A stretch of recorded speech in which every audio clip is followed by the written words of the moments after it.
Hello, bachcho. Let's read the question.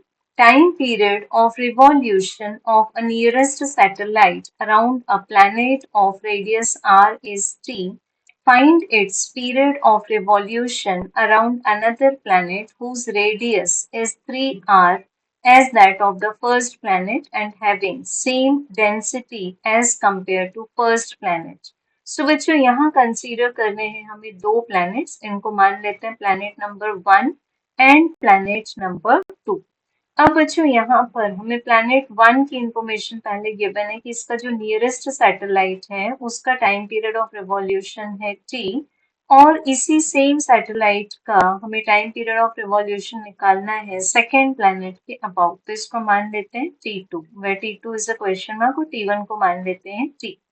अब बच्चों हमारे पास में जो फर्स्ट प्लैनेट है, सपोज उसकी रेडियस है r, तो सेकेंड प्लैनेट की रेडियस हम मानेंगे 3r। तो इनको सब्सक्रिप्ट्स भी दे देते हैं, r1 is r and r2 will be 3r, और दोनों की जो डेंसिटी है वो सेम है। सो रो 1 को मान लेते हैं रो, तो रो 2 की वैल्यू भी हो जाएगी रो। तो अब हमें फाइंड करना है चार में से correct answer for the time period of revolution for second planet.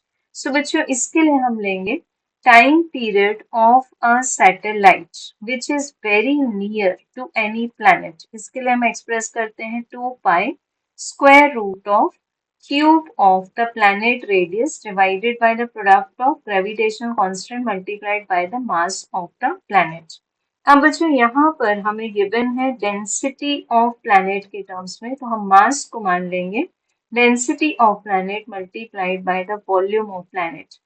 अब प्लैनेट को हम मान के चलेंगे यहाँ स्फेरिकल, सो वॉल्यूम का आंसर आ जाएगा 4/3 पाई आर क्यूब। तो इसको हम पुट कर देंगे m के प्लेस पर, so this is 2 pi square root of R cube divided by g multiplied by 4/3 pi R cube. So बच्चों आर क्यूब कैंसिल हो जाएगा और हमें मिल जाएगा t का आंसर। अगर हम सभी कांस्टेंट को छोड़ते हैं, जैसे कि 2 पाई कांस्टेंट है, देन यहाँ से हम चेक कर सकते हैं ये रो एक्स्ट्रा आएगा, एंड 4/3 पाई जी ये भी कांस्टेंट है, तो हमें t इक्वल्स टू क्या मिल जाएगा, एक constant divided by square root of rho. It means time period is inversely proportional to square root of the density of planet.